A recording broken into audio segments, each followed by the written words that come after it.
não estou aqui com qualquer... É mais para tentar... Eu sei que há uma retroação entre a gente falar ou querer falar e raciocinar melhor. E por isso, às vezes, há uma compulsão a intervir no colóquio para poder pensar melhor. Então, e também testar o que a gente pensa em função da reação dos outros.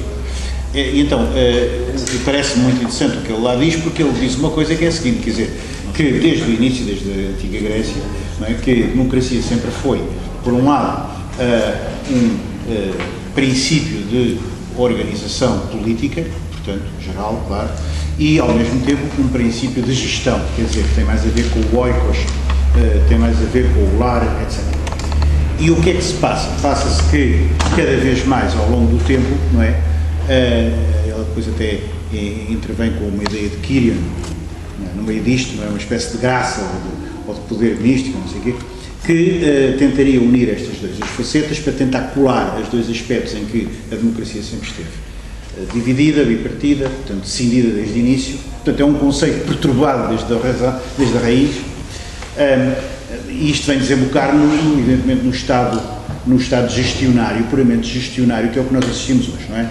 Ou seja, a obscenidade da sociedade em que nós vivemos, ainda ontem à noite estava a assistir, por exemplo, à Quadratura do Círculo, um dos programas que, enfim, de certo modo moldam a opinião das pessoas, etc.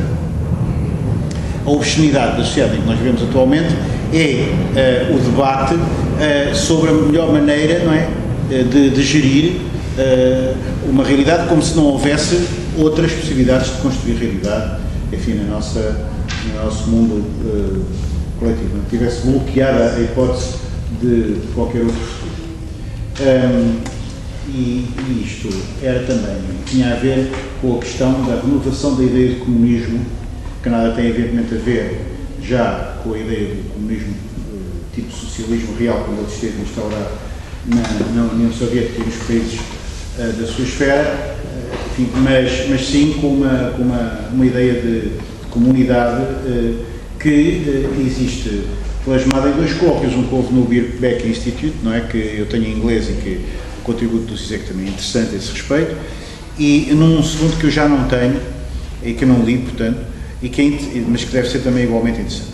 Ou seja, agora, isto tornou-se praticamente no nosso espaço coletivo, quer da universidade, quer dos mídias, quer de qualquer lado, tornou-se praticamente tão herético quanto na Idade Média, isso até era impossível, não é? Alguém ser ateu, não é? Quer dizer, hoje tornou-se escandaloso a pessoa falar mesmo de capitalismo ou de neoliberalismo ou de seja do que for, desse tipo de conceitos, porque isso é considerado como a própria realidade em si, não é? Os teóricos da sociedade gestionária, não é? Uma das coisas que bloquearam que já não é uma margem, não é? É mesmo bloquear completamente qualquer coisa do tipo de que tentamos fazer aqui, não é? Que é pensar o ZISEC, neste caso hoje, principalmente com um pensador político, não é? Isso está bloqueado. Parece-me que só abrir esse espaço já é muito importante, é por aí que temos que abrir a fissura, não é? Abrir a fissura. Pronto, e só queria dizer isto de facto, quer dizer, nós estamos numa sociedade onde é muito importante, independentemente das discordâncias que existam entre os pensadores que efetivamente tentam abrir este campo, é muito importante que, não, digamos, eu não acredito que haja possibilidade de autopoeticamente, não é, surgirem movimentos de contestação.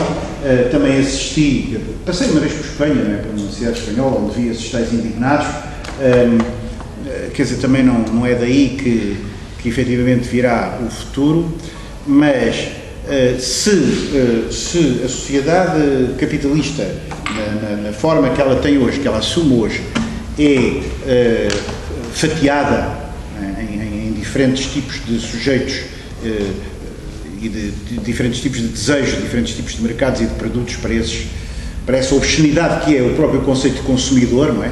O consumidor tem qualquer coisa de obsceno, não é? É uma espécie de triturador de produtos e de fazedor de dejetos, tem qualquer coisa aí de obsceno, de animal ou de animalidade ou de coisa parecida, para tentarmos superar isso e criar uma sociedade onde exista verdadeiramente humanidade, comunidade, um novo sentido de felicidade, aquilo que o HBN chama prazer, aquilo próprio do homem.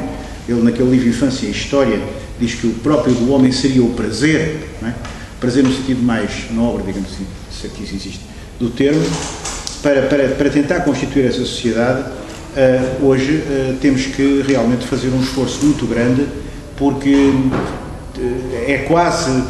estamos quase a interiorizar este ambiente crítico.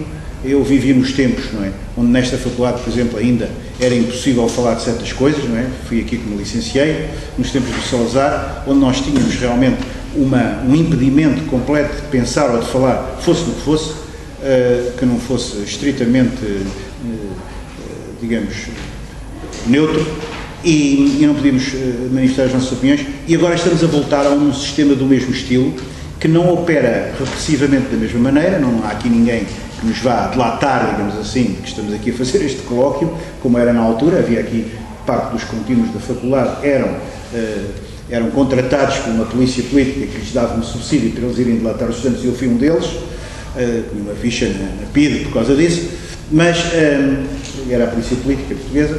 Mas, efetivamente, existe um outro sistema, muito mais subtil, através da internet, etc., de controlar as nossas pessoas, o que nós andamos a fazer, através do próprio Facebook, etc., e isso é preocupante.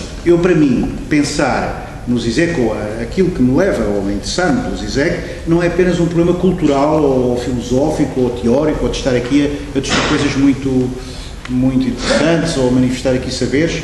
É, efetivamente, uma urgência de recuperar um sentido para a vida. Para mim, isso é o essencial. Não sei se saí fora dos temas do colóquio, mas espero que não. Mas é para dizer também que gostei bastante, de muitas comunicações anteriores e de outras intervenções que têm vindo aqui da Assembleia, inclusive às vezes um pouco longas, mas sempre interessantes. Gostei bastante, só para dizer, concluir, gostei bastante da intervenção do Artur, porque pareceu-me bastante estruturada. É uma pessoa que de facto se vê que está bastante, como é que é dizer, é sólido na sua formação filosófica, de maneira que eu, que não sou de filosofia, reconheço isso e agradeço. Mais alguma questão? É só para, não é verdade que não haja uma proposta institucional. Há uma série de autores alemães que estão todos referidos no texto do Habermas sobre a Europa. E, no fundo, ele retoma essa proposta, o Habermas, nesse texto, retoma essa proposta. É evidente que é inconsistente, mas existe. Por exemplo, o Governo Europeu, o Parlamento Mundial e muitas outras que, no fundo, dão expressão ao conceito kantiano de cosmopolita. Mas o Habermas não aceita um Estado mundial, digamos. O Habermas? O Parlamento Mundial. Assim, propósito. Mas pronto, qualquer forma sobre o Habermas. Não sei se há mais alguma questão ao Artur. A não haver, então, faríamos uma pequena introdução, um pequeno intervalo e seguiríamos para a comunicação do Filipe Pereirinha. Está cá? Está, sim, senhor. Está, pronto. Estava ali atrás. Jonas Vossole não está. Jonas Vossole. Então, nesse caso, depois do intervalo, necessariamente curto, 10 minutos para tomar um café, iríamos então à comunicação do Filipe. Até já. O Jonas também não faz.